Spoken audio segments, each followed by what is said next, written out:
नमस्कार दोस्तों। आइए जानते हैं बिहार के दिन भर की ताजा और बड़ी खबरें। वही आपने अभी तक वीडियो को लाइक और चैनल को सब्सक्राइब नहीं किया, फटाफट से कर लीजिए। बिहार विधानसभा चुनाव की तैयारियों में जुटा राज्य निर्वाचन आयोग।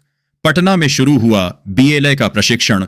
आगामी विधानसभा आम निर्वाचन 2025 को ध्यान में रखते हुए मुख्य निर्वाचन पदाधिकारी विनोद सिंह गुंजियाल के निर्देश पर शनिवार से राष्ट्रीय एवं राज्य स्तरीय मान्यता प्राप्त राजनीतिक दलों के बूथ लेवल एजेंट बीएलए के प्रशिक्षण का शुभारंभ जगजीवन राम संसदीय अध्ययन एवं राजनीतिक अनुसंधान संस्थान सरदार पटेल मार्ग पटना में किया गया। यह प्रशिक्षण 10 मई से 26 मई 2025 तक सुबह 10 बजे से शाम 6 बजे तक आयोजित किया जा रहा है। मुख्यमंत्री नीतीश कुमार की अध्यक्षता में शनिवार को ऑन ऑपरेशन सिंदूर को लेकर राज्य के सीमावर्ती क्षेत्रों की कड़ी निगरानी के लिए पूर्णिया समाहरणालय स्थित महानंदा सभागार में सुरक्षा संबंधी उच्च स्तरीय समीक्षा बैठक हुई। बैठक में गृह विभाग के अपर मुख्य सचिव अरविंद कुमार चौधरी ने प्रस्तुतिकरण के माध्यम से पूर्णिया, कटिहार, किशनगंज, अररिया और सुपौल के सीमावर्ती क्षेत्रों में सुरक्षा संबंधी की गई तैयारियों एवं बरती जा रही चौकसी के संबंध में मुख्यमंत्री को विस्तृत जानकारी दी।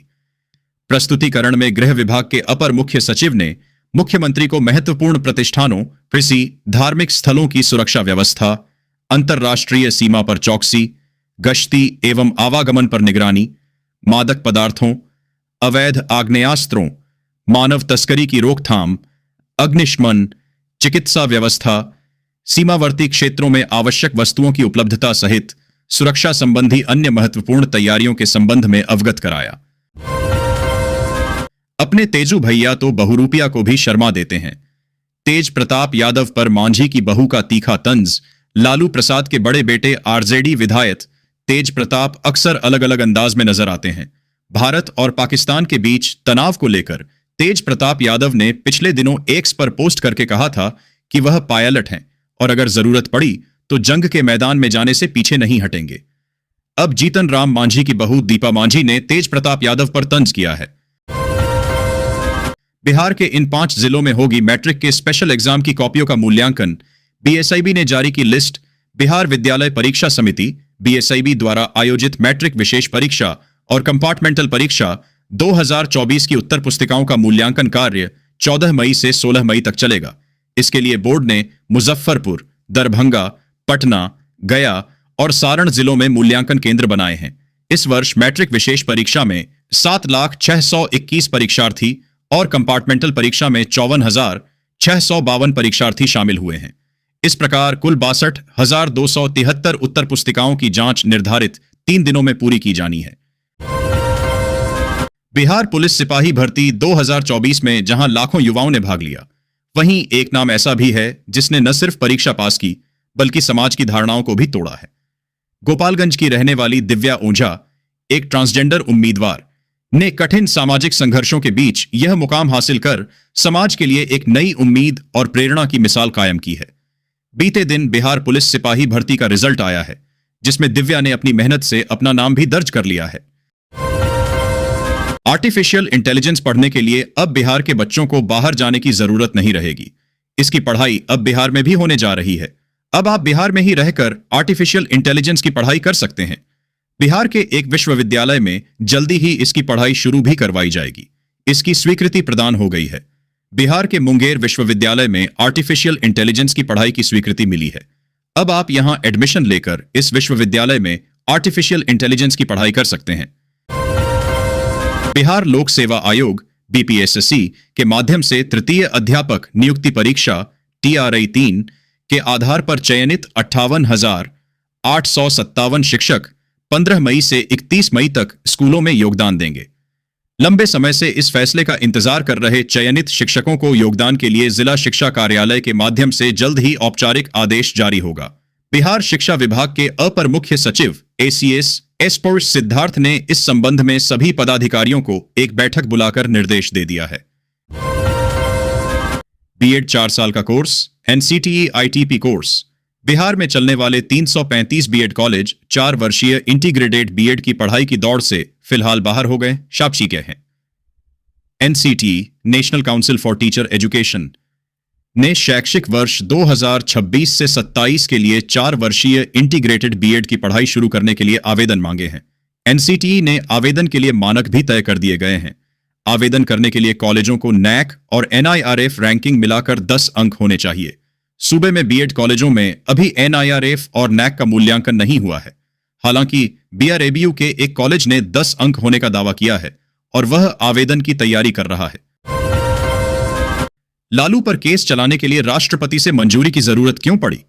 क्या कहता है कानून लैंड फॉर जॉब मामले में बिहार के पूर्व मुख्यमंत्री और पूर्व रेल मंत्री के खिलाफ केस चलाने के लिए राष्ट्रपति द्रौपदी मुर्मू ने मंजूरी दे दी। रेलवे में नौकरी के बदले जमीन के मनी लैंडरिंग से जुड़ा मामला है। राष्ट्रपति ने दंड प्रक्रिया संहिता की धारा 197 के तहत मंजूरी दी। इस मामले की प्रवर्तन निदेशालय ईडी ने केंद्रीय जांच ब्यूरो सीबीआई की तरफ से दर्ज की गई प्राथमिकी एफआईआर के आधार पर धन शोधन निवारण अधिनियम पीएमएलए के तहत अपनी जांच शुरू की है। भारत पाकिस्तान के बीच बरछते तनाव के बीच आपात स्थिति में नागरिकों की सुरक्षा को लेकर शुक्रवार को आपदा प्रबंधन विभाग के अपर मुख्य सचिव प्रत्यय अमृत की अध्यक्षता में नागरिक सुरक्षा निदेशालय के महानिदेशक परेश सक्सेना के साथ समीक्षात्मक बैठक का आयोजन किया गया। बैठक में भारत नेपाल के सीमावर्ती जिलों पूर्वी चंपारण, पश्चिमी चंपारण, सीतामढ़ी, मधुबनी, सुपौल, अररिया, किशनगंज एवं भारत सरकार द्वारा घोषित 4 नागरिक सुरक्षा जिलों पूर्णिया, कटिहार, बेगूसराय एवं पटना तथा विदेशी पर्यटकों के आवागमन के कारण महत्वपूर्ण जिला गया में नागरिक सुरक्षा स्वयंसेवक की संख्या बढ़ाने तथा उन्हें प्रशिक्षित करने को लेकर आवश्यक निर्देश दिए गए।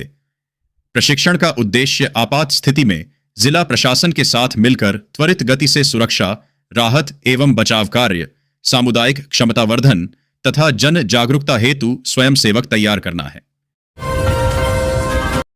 बिहार में साइबर फ्रॉड के मामले तेजी से बढ़ते जा रहे हैं। साइबर ठगों ने पटना के रहने वाले सेना के एक रिटायर्ड अधिकारी को अपने झांसे में लेकर उनसे 1,90,00,000 रुपए की ठगी कर दी। शातिरों ने शेयर मार्केट में निवेश का झांसा देकर यह रकम वसूली। रिटायर्ड सैन्य अधिकारी ने लालच में आकर अपनी जिंदगी भर की जमा पूंजी तो गंवाई ही, उन्होंने लोन और दोस्तों रिश्तेदारों से रुपये उधार लेकर भी ठगों को दे दिए। बिहार का मौसम शनिवार को गर्म और शुष्क रहेगा। पटना में आंशिक बादल रहने और गरज व तड़क के साथ हल्की बारिश होने के आसार हैं, जबकि रविवार को उत्तर बिहार के 8 जिलों में लू हीट वेव की चेतावनी है। इस दौरान अधिकतम तापमान में 3 से 5 डिग्री सेल्सियस और न्यूनतम तापमान में 2 से 4 डिग्री सेल्सियस तक की बढ़ोतरी हो सकती है। इससे लोगों को भीषण गर्मी का एहसास होगा। शुक्रवार को प्रदेश के अधिकतम तापमान में बढ़ोतरी हुई। इस कारण 4 शहरों का अधिकतम तापमान 40 डिग्री सेल्सियस के पार चला गया। छपरा शहर की सबसे व्यस्त इलाकों में शुमार हथुआ मार्केट के पास से शुक्रवार को कैश वैन से 70 लाख रुपए दिन दहाड़े चोरी कर ली गई।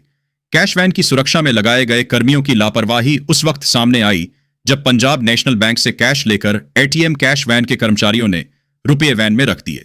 इसके बाद वैन की कुंडी में बिना ताला लगाए सभी आईसीआईसीआई बैंक से 28 लाख कैश लेने चले गए। वैन में रखे कैश की रखवाली करने के लिए वहां कोई नहीं था, जिसका फायदा चोरों ने उठाया और कैश वैन में रखे 70 लाख रुपए चोरी कर लिए गए। बिहार अरियांव गांव को शरीफ बनाने की जिद पर बवाल, क्यों आग बबूला हो गए बक्सर के लोग। बिहार में एक गांव का नाम बदलने की कोशिश की जा रही है, जिसको लेकर गंभीर विवाद हो गया है। दरअसल बिहार के बक्सर जिले के अरियांव गांव का नाम बदलने की कोशिश की जा रही है। यह गांव जिले के डुमरांव प्रखंड के अंतर्गत आता है। गांव के ग्रामीणों का आरोप है कि कुछ असामाजिक तत्व ऐतिहासिक नाम अरियांव को बदलकर अरियांव शरीफ करने में लगे हैं। बिहार में सोने की तस्करी के एक बड़े नेटवर्क का खुलासा करते हुए Muzaffarpur directorate of revenue intelligence DRI की टीम ने शुक्रवार को छपरा रेलवे स्टेशन पर बड़ी कार्रवाई की।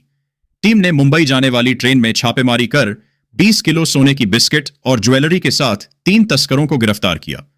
बरामद सोने की कीमत अंतर्राष्ट्रीय बाजार में करीब 18 करोड़ रुपए आंकी गई है। बिहार में चौड़ी होंगी ये 7 नेशनल हाईवे सड़कें। पटना पूर्णिया समेत नेपाल झारखंड का भी सफर होगा आसान। बिहार की 7 नेशनल हाईवे का चौड़ीकरण होगा। इन एनएच परियोजनाओं की चौड़ाई बढ़ाकर पेव्ड शोल्डर के साथ 2 लेन की जाएगी। कुल 227 लंबाई में इन सभी सड़कों का काम होगा। इनकी चौड़ाई बढ़ाने में 1,597 करोड़ रुपए सरकार खर्च करेगी। केंद्र सरकार के स्तर से इन सड़कों के चौड़ीकरण की सहमति मिल गई है। इसके साथ ही इसे वर्ष 2025 से 26 के लिए राज्य सरकार की वार्षिक कार्य योजना में भी शामिल किया गया है। Patna medical college and hospital (PMCH) में दवा और उपकरण खरीद घोटाले के 16 साल पुराने मामले में प्रवर्तन निदेशालय (ईडी) ने एक बार फिर बड़ी कार्रवाई करते हुए कुल 3 करोड़ 1 लाख रुपए की संपत्तियां जब्त कर ली हैं। धन शोधन निवारण अधिनियम (पीएमएलए) के तहत की गई इस कार्रवाई में 10 अचल और चल संपत्तियों को अंतिम रूप से कुर्क किया गया है। ये संपत्तियां पटना, दरभंगा और ग्रेटर नोएडा में स्थित हैं और मुख्य रूप से पीएमसीएच के तत्कालीन अधीक्षक डॉ. ओपी चौधरी व अन्य आरोपियों की बताई जा रही हैं। बिहार में प्रचंड गर्मी का कहर, अगले 5 दिन हॉट डे और हॉट नाइट से बेहाल रहेंगे लोग। बिहार में गर्मी ने अब अपना विकराल रूप धारण कर लिया है। मई की शुरुआत के साथ ही प्रदेश के अधिकांश हिस्सों में सूरज की तपिश ने जनजीवन को अस्त व्यस्त कर दिया है। मौसम विभाग ने अगले 5 दिनों के लिए हीट वेव, लू और हॉट डे को लेकर येलो अलर्ट जारी कर दिया है। खासकर राजधानी पटना सहित 31 जिलों में भयंकर गर्मी पड़ने की चेतावनी दी गई है। बिहार के राजा यादव टार्जन बॉय के नाम से पूरे देश में प्रसिद्ध हैं। अपनी फिटनेस और तेज दौड़ने की क्षमता के लिए सोशल मीडिया पर वायरल रहे राजा यादव एक बार फिर सुर्खियों आ गए हैं। दरअसल योग गुरु बाबा रामदेव के साथ दौड़ते हुए उनका एक वीडियो सोशल मीडिया पर काफी वायरल हो रहा है। एक और वीडियो सोशल मीडिया पर वायरल हो रहा है जिसमें बाबा रामदेव राजा यादव को उदाहरण के तौर पर सामने रखते हुए देश के युवाओं को फिट रहने की सलाह दी है। जीपीओ गोलंबर पर बने मल्टी मॉडल हब में वाहनों की पार्किंग व परिचालन को लेकर लागू की जाने वाली नई ट्रैफिक व्यवस्था को लेकर ट्रैफिक एसपी अपराजित लोहान ने शुक्रवार को पटना जंक्शन व उसके आसपास के इलाकों का निरीक्षण किया। इस दौरान नई ट्रैफिक व्यवस्था को लागू करने के लिए और भी ट्रैफिक पुलिस के पदाधिकारी व कांस्टेबल की तैनाती की आवश्यकता महसूस की गई। नई ट्रैफिक व्यवस्था लागू होने के बाद पटना जंक्शन गोलंबर, जीपीओ गोलंबर व उसके आसपास के इलाकों में 4 पुलिस पदाधिकारी व 12 कांस्टेबल की तैनाती की जाएगी। फिलहाल वहां 10 ट्रैफिक पुलिस पदाधिकारी व 20 कांस्टेबल की तैनाती है। नई ट्रैफिक व्यवस्था लागू होते ही उस इलाके में 14 पदाधिकारी और 32 कांस्टेबल की तैनाती रहेगी। पटना जंक्शन से 50 लाख रुपये बरामदगी मामले में झारखंड एटीएस ने पवन ठाकुर को गिरफ्तार किया है। उसे पतरातू और रांची के बीच एक जगह से पकड़ा गया है। वह रामगढ़ जिले के पतरातू थाना अंतर्गत जयनगर का रहने वाला है। मालूम हो कि पूर्व में पांडेय गिरोह द्वारा वसूले गए रंगदारी के 50 लाख रुपये के मामले में 11 अगस्त 2024 को पटना जंक्शन से बजरंग यादव को गिरफ्तार किया गया था। उस समय पवन ठाकुर भागने में सफल रहा था। उसके खिलाफ कई थानों में प्राथमिकी दर्ज होने की बात कही जा रही है। पटना जंक्शन से बरामद पैसे को आयकर विभाग ने जब्त कर लिया था। इसकी जानकारी मिलने के बाद झारखंड के एटीएस एसपी ऋषभ झा ने एक टीम को पटना भेजा था। इसके बाद वहां से बजरंग यादव को गिरफ्तार कर रांची लाया गया था। कोर्ट में पेशी के बाद न्यायिक हिरासत में उसे जेल भेज गया था। बजरंग यादव रामगढ़ जिला के पतरातू थाना अंतर्गत जयनगर का निवासी है। बजरंग यादव के पास से 3 मोबाइल बरामद किया गया है। एटीएस की प्रारंभिक जांच व सत्यापन में यह बात सामने आई है कि उक्त पैसा पांडेय गिरोह के सरगना विकास तिवारी का है। वह रामगढ़ जिला के पतरातू का रहने वाला है। मामले में एटीएस थाना में भारतीय न्याय संहिता की धारा 111 के तहत प्राथमिकी दर्ज की गई थी। इस गिरोह का सरगना विकास तिवारी फिलहाल पलामू जेल में बंद है। अखिल भारतीय विद्यार्थी परिषद भागलपुर की ओर से शुक्रवार को टीएमबीयू के सीनेट हॉल में औद्योगिक क्षेत्र में युवाओं के व्यक्तित्व विकास विषय पर एक दिवसीय सेमिनार हुआ। इसमें 200 से अधिक छात्रों ने भाग लिया। कार्यक्रम का उद्घाटन दीप जलाकर परिषद के प्रांत मंत्री सुमित कुमार सिंह, सीए प्रदीप झुंझुनवाला, मारवाड़ी महाविद्यालय कॉमर्स विभाग के अध्यक्ष prof Ashutosh Kumar Dutta, prof JK Singh, विश्वविद्यालय के NSS coordinator prof Rahul Kumar, Kunal Pandey, Rohit Kumar Raj, Mukta Singh Shiv Sagar ने किया। प्रदेश मंत्री सुमित कुमार सिंह ने कहा कि इस सेमिनार को आयोजन का मुख्य उद्देश्य युवाओं का व्यक्तित्व विकास करना है। वहीं व्यावहारिकता एवं उच्च कौशल निर्माण के साथ साथ औद्योगिक क्षेत्र में जागरूकता पर ध्यान केंद्रित करना है। बताया कि वर्ष 2015 की बिजनेस वर्ल्ड रिपोर्ट के अनुसार लगभग 50 लाख विद्यार्थी स्नातक की डिग्री ले रहे हैं, जबकि मात्र 25% युवा ही रोजगार में सक्षम हैं। सेमिनार के मुख्य वक्ता के नरियर काउंसलर सीए प्रदीप झुनझुनवाला ने कहा कि युवाओं को अपनी स्वयं की उन्नति एवं योग्यता बढ़ाने का प्रयास करना चाहिए। ऐसे आयोजन व इस विषय को शामिल करने के लिए विद्यार्थी परिषद को धन्यवाद देता हूं। कार्यक्रम में प्रो एके दत्ता, जेके सिंह, डॉ राहुल कुमार, कुंटाल पांडे, रोहित कुमार राज ने भी संबोधित किया। मंच का संचालन हर्ष मिश्रा ने किया। कार्यक्रम में आशुतोष सिंह तोमर, प्रत्यूष राज, हैप्पी आनंद, सृष्टि भारती, खुशी कुमारी, स्वर्णिका वर्मा, प्रांजल वाजपेयी, राजा यादव, प्रभाकर मंडल, पीयूष भारती, शिवम आशीष उपस्थित रहे।